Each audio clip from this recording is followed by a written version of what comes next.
Hey guys, Ariel Patrice again. Welcome back to my channel. If you're new, hello, welcome. And if you are returning, thank you and so glad that you're staying. And so today's segment is going to be about what it entails to become a PhD student. And so there are a couple of different routes that you can take to become a PhD student depending on what you're doing. Sometimes you can go straight from your bachelor's into your PhD program, and sometimes you do a master's before you go into your PhD program. For me, what I did was I did a master's before I did my PhD program. The reason being is because I got my undergrad in radio, TV, and journalism. And so I was doing like crime reporting and broadcasting stuff before I entered the realm of mental health and psychology. And so when I did my master's program in clinical mental health counseling, that was my first take into the mental health realm. I'm not sure if I would have been accepted into any PhD program in psychology or the mental health realm without having any type of background or history in it. And so for me, it was the master's program first, and I have my license for a licensed professional counselor, and now I'm in my PhD program to where I will also have a license as a psychologist, specifically a school psychologist. So I'm going to school, like I said in my video before, for educational psychology, and the specialization is school psychology. So I will have two licenses, my LPC, licensed professional counselor, and the LSSP, licensed specialist in school psychology. In other states, I'm in Texas, but in other states it's basically school psychologist, same thing. And so what does it entail to become a PhD student? Okay, so let's talk about the master's to PhD route, because I don't know too much about the bachelor's to PhD school route because that wasn't my journey. And so to become a PhD student from your master's, so what I did was I had to have 3 letters, have a broke nail, so I'll use this one, whichever one. But you have to have 3 letters of recommendation from professionals or people you've worked with, old professors, something like that. It can't be family members. It has to be people who have seen your work ethic and your experience. And so you have to have 3 of those. You also have to take what is called a GRE. And so that's I think it's the graduate requisite exam or something like that. And so basically this is just a exam that kind of tells what they think is going to happen as far as you being able to go through graduate school or not. And that consists of a writing part, a reading part, and I want to say a math part. But depending on which school you go to, the GRE isn't something that is just make or break. If you do terrible at it, that doesn't mean that you're going to just not automatically get in, or mean that you're automatically just going to do terribly at the graduate level. Me, myself, I am a terrible test taker, always have been. If I know it's timed, then it freaks me out. So I get a little bit of anxiety like that. But if I know it's just, I don't have to see the number going down, then I'm good. And the GRE is timed, and you can see the number going down, so you're always wondering how you're doing and all of that. But schools really do pay attention to what you're involved in, what your experience looked like, if you have good work ethic, if the people who you're getting recommendations from think highly of you, if they think you're going to do well and be able to provide significantly to the area and the field that you want to do.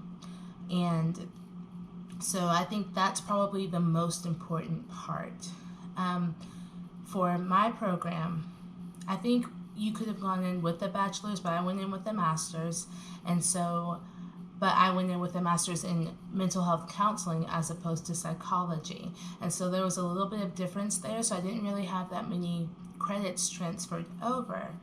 And so it really is like starting over for me. It's a whole new program. The program is roughly supposed to take anywhere up to 5 years. I'm trying to get it done in about 3 years to 3.5 years, 4 years max if I can stand it. If I can make that happen, I'll try to get it in 4 years or below. And I just completed my first year. And I think before going into the PhD program, I think it's really important to show what you can contribute and your passion for going into this field. If you're just going into a field for somebody to call you doctor, but you're not really passionate about what you're doing or why you're doing it, then I think they'll be able to really see that you're not really doing something to benefit others. You're doing something to benefit yourself, to have that prestige, to have that power, but not really invested in what you want to do. And that becomes an issue. I truly don't care about the doctor part. That is not my intent. Like I said in my previous video, I am doing my PhD because I thoroughly enjoy research. In my master's program, I couldn't do research. As a PhD student, I have ample opportunities to be able to do research with myself, with my professors, be a part of different teams, and broaden my spectrum of education, which is amazing because I have the opportunity to learn so much more than what I came in. Now, if you want to do a PhD, you don't automatically necessarily need to be invested in research either. There is the practitioner side and there's the research side. I mean, they have PhDs in psychology for a practitioner. That would be more psychiatry. You would be able to prescribe the pills, do more or different variations of assessments and all of that. And that's not more research bound. That's more physician, hands-on, doctor bound, while mine is more researcher, wanting to learn, wanting to always add to the field.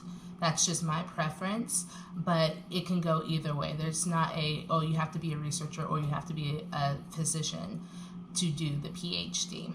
So I think the main things are doing your GRE, having the 3 letters of recommendation, and having experience where they know that you actually want to contribute to the field. If you can do those 3 things, those are what they're going to look at the most. Out of those 3, I feel like the GRE is the least thing, the lowest thing that they look at, while experience is probably number 1 and the letters of recommendation is probably number 2. And maybe on the next video I'll talk about kind of payments and all of that, but I just wanted this one to be very, okay, this is how you do it to get in. And I think those are the 3 main points. If I missed something, or if y'all have any questions about exactly how specifically you do that, ask me and I will answer them for you to the best of my ability. Through my experience, as far as experience went, like I said in my previous video, I did work in Kenya, I did work in Ecuador, but that doesn't necessarily mean that you have to do international work to be a good candidate to become a PhD student. You can do work in the States. You can do work at your local schools, local hospitals, local nursing homes, local community groups. Start community groups. The opportunities are endless. You really have anything that you can do as long as it's contributing in some way to the field to broaden it, and they know that you're trying to make an impact, not just now, but an impact for the future as well. And also, my friend Joel is in the same program as I am, and I will link his YouTube channel down below, but he does amazing videos about what kind of jobs you want, what they pay, what they pay as far as like different countries, different cities, different places, and kind of how to get into different programs, what it takes. He's very good at that. So I will, like I said, recommend you watching his videos as well, and I will link his YouTube down below. But that is all I have today, guys.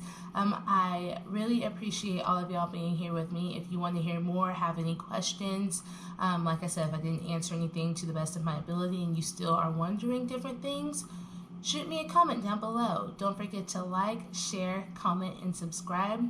I am so happy that you're with me. I always am, and I really appreciate you. Until next time, bye.